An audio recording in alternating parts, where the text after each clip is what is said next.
The best D&D games I've ever been a part of on either side of the screen were the result of superior design. And what is superior design besides the culmination of a lot of little decisions? The reason I want to do this video today is because I really think that it kind of gets down to the core of what I believe make game masters effective at running the best games. And that is just paying attention to how little things make a big difference. Now, just fair warning, this video is going to be pretty opinionated, and I'm really curious to see what everyone's reactions to each thing are in the comments down below. That being said, I'm really not saying that any of the game design decisions for my 5th edition D&D games are the quote-unquote right decisions, or if you're not playing with these little opinions, then you're somehow playing a less fun game.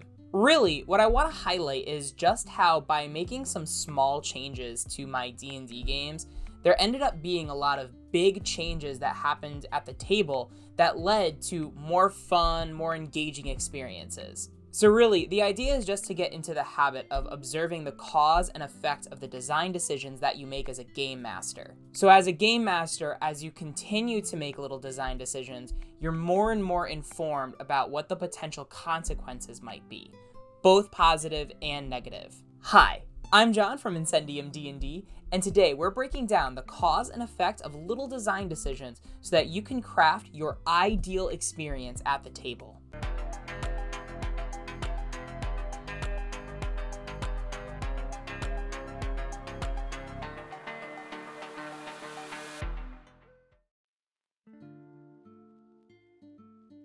Again, just to reiterate, the examples I'm going to use are from 5th edition D&D, and I have a feeling that they may be able to transfer pretty well to a lot of other TTRPG systems. The first one I'm going to start right off the bat with is ability score generation, and why I enforce standard array and point buy at the table rather than rolling for stats. For the first 4 years that I played D&D, the assumption at the tables that I was playing at was that your character's ability scores were determined randomly. Basically, roll 4d6, take the lowest of those results and add the other 3 up together, do that 7 times, and then drop the lowest of the total scores that you came up with, and distribute your 6 randomly generated ability scores to what makes sense for your character's build.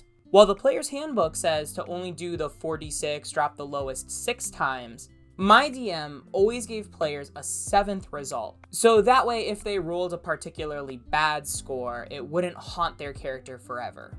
But even with that, there was a noticeable power discrepancy amongst player characters right from first level that continued to haunt us right up until 20th. For example, my character ended up rolling pretty average ability scores compared to everybody else at the table. My main stat was strength, which was a +4, con was a +3, dex and charisma were both +2s, and then intelligence and wisdom were both +1s. Now compared to a standard array, those are power stats. But one of the players next to me who was playing a warlock started off at level 1 with a +1 charisma, and by the end had a +4 dexterity, +4 constitution, +3 intelligence. On the other side of me, I had a monk player who the highest stats for their character was a +2 in dexterity and a +2 in wisdom.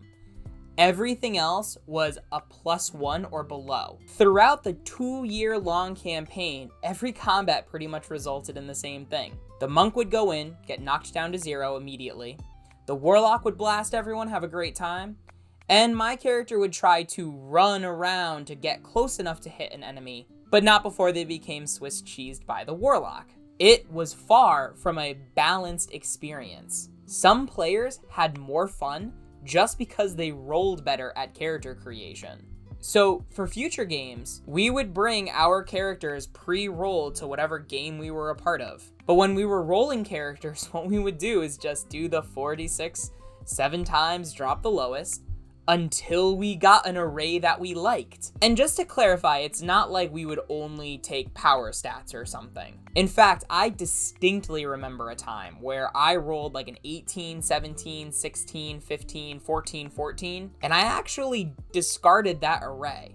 Because in my mind, playing an overpowered character was just as boring as playing an underpowered one. And over time, something I noticed was that wherever this power discrepancy, which is almost guaranteed to happen through random ability score generation, there would be tension at the table. Why do they have such powerful stats? Why are they having more fun? In some cases, a player character would just be good at something that another player character was designed to do. Sure, I bring my bard that has a +3 charisma, but random tiefling rogue has a +5 charisma just because they rolled well. So while my bard is trying to catch up in terms of being charismatic and making their performance and persuasion checks, random tiefling rogue just outperforms them. So I tried standard array, and this was the change that I noticed. By forcing players into an even stat distribution, character creation became more about skillful decision making than it did about just hoping that you get power stats and then working off of that. Players were a lot more thoughtful about the builds that they were putting together. And because,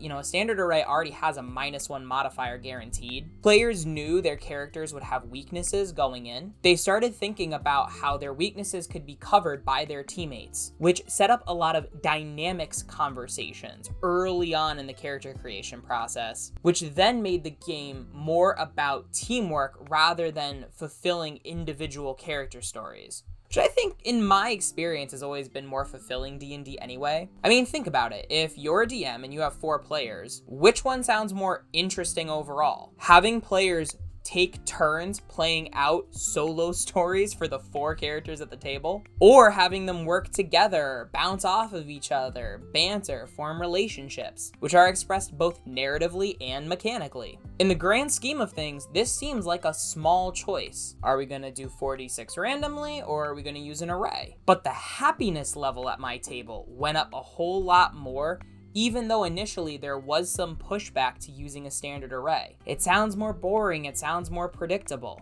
Yeah, but the different stories we told were still as unpredictable, just more satisfyingly so. Here's another one for you. And trust me, I'm ready to be burned at the stake for this one. I let my spellcasting characters choose their spellcasting ability, intelligence, wisdom, or charisma, regardless of their class selection. Not scientifically possible! I just found that the kinds of characters that players could start to bring to the table were a lot more interesting when I allowed them to pair different character classes with different spellcasting abilities. For example, let's just take a cleric. Usually, a cleric spellcasting ability is wisdom. So the player's handbook even says, wisdom is your spellcasting ability for your cleric spells because the power of your spells comes from your devotion to your deity. So my question is, why? Why does it have to be wisdom? Wisdom is the ability score that's used for intuition and sensory input. So let's just ask ourselves, what would an intelligence-based cleric look like? If clerics could use intelligence as their spellcasting ability, what kinds of stories can we now tell? Maybe we have a scholarly cleric that intellectualizes the philosophy of their religion or ideology. And maybe this allows them to, say, be worldly. So they may have a lot of knowledge about things like history or arcana, or, an intelligence skill, religion. And I can see them studying some kind of holy book, which also they can now use as their spellcasting focus. Maybe the same character doesn't have a high wisdom. They aren't necessarily perceptive or good at survival. But by locking cleric into just wisdom casters, you pretty much guarantee that they are going to be good at these other skills. I find it kind of interesting to be able to develop characters with various weaknesses as well as various strengths. Let's take another example, like a charisma-based cleric. Maybe someone that's like a really strong preacher. An example of a character like this I have in my home campaign is a clockwork sorcerer. The player originally came to me with this very compelling story of a university student that got exposed to clockwork magic through an artifact. But reading through the character's backstory, personality, and traits, to me, it just made more sense for them to be an intelligence caster. So even though they use sorcerer mechanics, it's intelligence instead of charisma. Now, I get that there's probably a lot of power gamers that could abuse this rule, but the big change that happened at my table is now players started thinking through their character's story in a different way. And again, they could play the thought experiment game of switching up what a player character's spellcasting ability is and how that might affect their personality. And after all, isn't that what D&D is all about? Aligning a cool narrative with mechanics that support it? Alright, one more of these to bother you with. Multiclassing doesn't require prerequisites. In my opinion, having seen a lot of builds over the years, I think multiclassing prerequisites are stupid. Theoretically, they're a balancing mechanic, but they don't prevent some of the game's most powerful builds from happening. You know, Sorlock, Sorkadin, Barbarian. When I removed multiclassing prerequisites, what I found was that my players were suddenly freed to match up different features in a way that made more dynamic characters. And dynamic from a storytelling perspective, not necessarily more powerful. Normally, these players might be discouraged from pursuing such story-intensive characters because they want characters that work. They don't want a character bogged down by multiple ability score dependency. For example, let me go back to that example of the Clockwork Sorcerer. If I were playing rules as written, that character would have charisma as the highest thing. But then to fulfill the narrative of an intelligent character, they would need to have their intelligence at least be decent. Now, this player was also interested in combining Clockwork Sorcerer with Order Domain Cleric.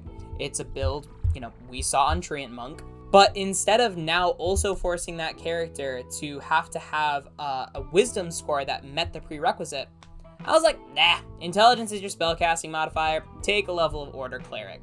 So now this character appropriately has a low charisma score and has a strong intelligence score that governs all their stuff. Having seen the build in play, it broke nothing. Because by being, say, an 8th level Clockwork Soul and a 1st level Order Domain Cleric, they still have a limit on how high their spell slot level is. They're more versatile, not more powerful. Again, totally admit this could be completely abusable. But at least for my table, it led to more interesting dynamic stories. But here's the thing. The point of this video isn't to convince you to do standard array or let your players choose spellcasting abilities or take away multiclassing prerequisites, but you should totally take away multiclassing prerequisites. But the point is to observe the cause and effect that these little decisions make with your table. I could totally see a DM trying to take away multiclass prerequisites, and all of a sudden players only bringing super powerful, janky builds to the table, and now because of that undermining a lot of the storytelling the DM wants to accomplish. Not every table is going to react the same way to certain design decisions. But as you start to make these little decisions, and you notice how your players respond to them, you can slowly make little adjustments over time that can help steer your table to the kind of game you actually want to play. All right, that's what I got for today. I do want to say the standard array thing is really actually the one that I want to highlight, only because it's something I'm going to reference in a lot of future videos I have planned. But hey, did you like this video? Let YouTube know. Hit that like button, subscribe, ring the notification bell, and have an awesome day. Bye-bye now.